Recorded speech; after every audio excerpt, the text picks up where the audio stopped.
பாபா ஓர் கருணாலயம், பாதம்தான் கமலாலயம். பாபா ஓர் கருணாலயம், பாதம்தான் கமலாலயம். சாயப்பா உறவுகள் அனைவருக்கும் வணக்கம். சாயப்பா மேல் நம்பிக்கை வைத்து அவரை நினைத்துக் கொண்டிருக்கும் உங்கள் அனைவரின் வேண்டுதலையும் சாயப்பா நிறைவேற்றுவார்.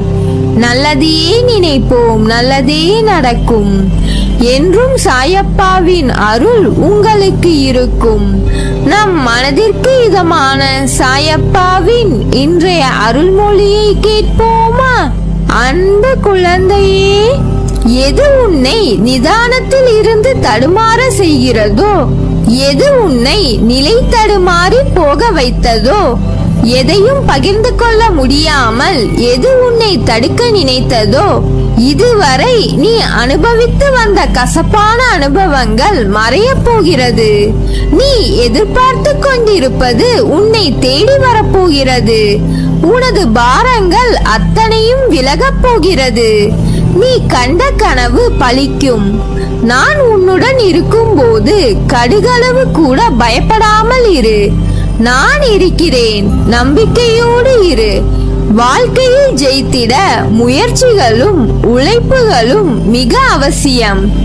நானும் உழைக்கிறேன், முயற்சிக்கிறேன், பிறகு ஏன் என்னால் வெற்றி என்னும் கிரீடத்தை சூட முடியவில்லை என்று தானே கேட்கிறாய்? உன் உழைப்பும் முயற்சியும் உண்மைதான். ஆனால் வெற்றி என்ற பூவை பறிக்க சில முட்களிடம் நீ காயப்பட வேண்டும். காயப்பட வேண்டும் என்பதை விட வாழ்க்கையின் இன்னொரு பக்கத்தில் இருக்கும் தோல்வி என்ற மிகப்பெரிய பாடத்தை நீ கற்க வேண்டும் என்பதன் பொருட்டே உன் வெற்றிக்கு நடுவில் இத்தனை இடையூறாக உனக்கு இந்த சிறு சறுக்கல்கள் தோன்றுகிறது. உன் மன வலிமையை சோதிப்பதற்கே அது நடத்தப்படுகிறது. அந்த நேரத்தில் மன வலிமையுடன் நீ போராடி அதற்கான துணிச்சலை கொண்டு அவற்றுக்கு வரும் தடையை நீ எதிர்த்து பொறுமையும் நிதானத்துடன் கூடிய நம்பிக்கையுடன் செயல்பட்டால் அகிலமே உனக்கு கிடைத்த வெற்றி என்பது போன்ற உணர்வை நீ அடைவாய். உனக்கு வரும் கஷ்டங்களால் அந்த நேரத்தில் மனசுமை அதிகமாகத்தான் தெரியும். ஆனால் நீ மனம் தளராது நின்றால் எல்லாம் வெற்றியே. நீ நடுவில் நிர்கதியாய் நிற்பதை போன்று உணர்கிறாயா? நீ நடுவில் எந்த துணை இல்லாமல் நிர்கதியாய் நிற்கின்றேன் என்ற எண்ணத்தை மறந்து ஒரு நிமிடம் கண்மூடி மன அமைதியுடன் எதையும் யோசிக்காமல் சாந்தமாக மாறி அமைதியான சூழலை உனக்குள் கொண்டு வா. அந்த நிமிடத்தில் நீ நிற்கின்றதே என் பிடியில்தான். உன்னை நான் என்ற உன் சாயப்பா தாங்குகிறேன் என்பதை மனதார உணர்வாய். எதற்கும் அஞ்சாதே, எதையும் துணிந்து எதிர்த்து நில். உனக்கான என் துணை என்றும் உண்டு. உன்னை நிச்சயம் நல்வழிப்படுத்துவேன். உனக்கான வழிகள் எல்லாம் வெற்றியாய் இருக்கும். அதற்கு நான் பொறுப்பு.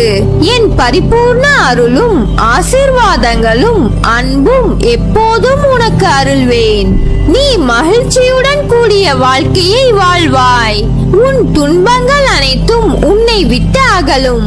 அனைத்தும் மாறப்போகிறது விரைவில். ஒருவர் நம்மிடம் கொண்ட பொறாமையால் நம் மனதை காயப்படுத்தி சில சொற்களை கூறினாலும், நாம் தவறே செய்யாமல் நம் மீது பழி சொற்கள் கூறினாலும் அவர்களை கோபிக்க வேண்டாம். அவர்கள் மீது துவேஷம் வேண்டாம். நாம் பதிலுக்கு அவர்களை காயப்படுத்த வேண்டாம். நம்மை காயப்படுத்துவதால் அவர்கள் தாமாகவே விரும்பி நம்முடைய கர்மாவை தம் கைகளில் ஏந்திக் கொண்டு செல்கிறார்கள். குரோதமும் துவேஷமும் பொறாமையும் பழிவாங்கும் உணர்வும் நம்மில் எழுந்தால் அடுத்தடுத்த ஜென்மங்களில் அதற்குண்டான பலனை நாம் அனுபவித்தே ஆக வேண்டும். நம்மை பற்றி யார் என்ன சொன்னாலும் தண்ணீரை போல இருக்க கற்றுக்கொள்வோம். தண்ணீர் தம்மிடம் கலக்கும் எந்த வர்ணத்தையும் ஏற்றுக்கொண்டு அந்த வர்ணமாகவே தோற்றமளிக்கும் தன்மை உடையது. இறைத்தன்மையும் அதுவே ஆகும். ஒரு ஆரம்பம் இருந்தால் ஒரு முடிவு உண்டு. பிறப்பு உறுதி செய்யப்பட்டால் இறப்பு உறுதி. இது போல நமக்கு கிடைத்த இந்த மானிட பிறவியை மகிழ்ச்சியோடு பொறுமையோடு வாழ வேண்டும். நாம் செய்கின்ற செயல்கள் நாளை சரித்திரம் படைக்க வேண்டும். எந்த ஒரு காரியத்தையும் தொடங்கும் முன் என்னை நினைத்து தொடங்கு, என் நாமத்தை உச்சரி, அதை நான் சுமூகமாக முடித்து வைப்பேன். இந்த மனித படைப்புகள் அனைத்தும் அற்புதமானவை. கலங்காதே. நீ பட்ட வேதனை, அவமானம், மனக்கசப்பு, வறுமை, கடன் தொல்லை ஒரு முடிவுக்கு வரும். அனைத்தையும் நான் பார்த்து கொண்டுதான் இருக்கிறேன். நீ செய்த பாவங்கள், தவறுகள் அனைத்தும் இன்றோடு ஓடி ஒளிந்து விட்டது. தொட்டது பொன்னாகும் நேரம். ஒரு நாளும் கலங்காதே. அப்பா நான் இருக்கிறேன். நாட்களை எண்ணிக்கொண்டிரு. நீ அடுத்தவனுக்கு உதவி செய்யும் நேரம் வந்துவிட்டது.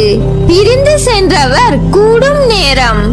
உன் உதவி நாடி பலர் வரும் நேரம். என் வாக்கு பொய்யாகாது. பெரும் செல்வந்தராக போகிறாய். காத்திரு, கலங்காதே, மகிழ்ச்சியாக இரு. வாழ்க்கையில் நாம் போகின்ற பாதையில் தடங்கள் வராமல் இருந்தால் நீ சரியான பாதையில் போகவில்லை என்ற அர்த்தம். பாதையில் வரும் தடங்கள் தான் உன்னை முன்னேற வைக்கும். முன்னேற்றத்திற்கு வழிவரும் தடங்கள் தான் உன்னை நகர்த்தி பார்க்கும் தோல்வி. அந்த தோல்வி உன்னை தாழ்த்தவோ வீசவோ அல்ல. இந்த நிலையில் இருந்து உச்சாணி உயரத்தை தொட. நீ என்றும் பழுத்த காயாகவோ கனியாகவோ பட்டு போய் விழமாட்டாய். நீ கீழே விழுவது வீழ்ச்சி அல்ல. விதையாய் கீழே உன்னை நான் தூவுகிறேன். அப்படி தூவிய விதையான உன்னை வரலாறு காணாத உயரத்தில் உயர்த்த எடுக்கும் புது முயற்சிகள். அவை உனக்கு புதியது. அதனால் அவைகள் உன்னை தள்ளாட வைக்கும். ஒரு விதை மண்ணில் விழுந்து சிறிது காலம் தன் வளர்ச்சிக்கு வெளியில் தான் இருப்பதை காட்டிக்கொள்ளாது. பிறகு செடியாய் மரமாய் வளரும். அப்படி தன் வளர்ச்சியை காண்பிக்க முதலில் தன் இருப்பிடத்தை பலமாக்கிக் கொள்ளும். அப்போது அது எதிர்நோக்கும் பிரச்சனைகள் நிறைய. அதை போலத்தான் நீயும் இருக்கிறாய். நீ விழுந்து இருக்கலாம், ஆனால் அதை தோல்வி என்று கருதாதே. எழுந்து வானமாய் படர்ந்து நிற்கும் அளவிற்கு உயரப் போகிறாய். அதற்கு தான் இந்த சறுக்கல். சறுக்கல் என்பது கீழே விழ அல்ல, மேலே உயர்ந்து செல்ல. உன்னை விதையாய் உன் வாழ்க்கையில் புதிய பாதையில் உன்னை தூவி உள்ளேன். சிறிது கடினமாக இருந்த வழிகள் அது உனக்கு உணர்த்தும் பாடமாக இருக்கும். ஆனால் நிச்சயம் நீ உயர்வாய். என்ன இப்படி சொல்கிறீர்கள் என்கிறாய். நான் சொல்வது கால நேரம் பார்த்து சொல்கின்ற சொல் அல்ல, எந்த காலத்தில் நடக்கும் என்ற சொல். எதிர்காலத்தில் உன் காலம் என்று சொல்லப்படும் அளவிற்கு நடக்கும். அதற்கு மறைமுகமாக நான் சொல்லும் சொல். எதிர்காலம் கொஞ்சம் தூரம்தான், அதனால் தான் தாமதமாகிறது என்று நினைக்கிறாய்.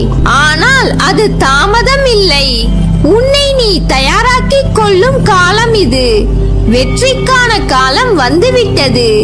இதில் நிச்சயம் நீ ஜெயிப்பாய். என்னை சரணாகதி அடைந்தால் நான் உன்னை பாதுகாப்பேன். பொறுமையாக இரு. அப்பா நான் இருக்கிறேன். நிழலாக என்றும் உனக்காக. நீ செல்லும் இடமெல்லாம் நல்லதே நடக்கும். நீ என் பரிபூர்ண அருளும் ஆசீர்வாதமும் அன்பும் பெற்ற என் செல்ல பிள்ளை.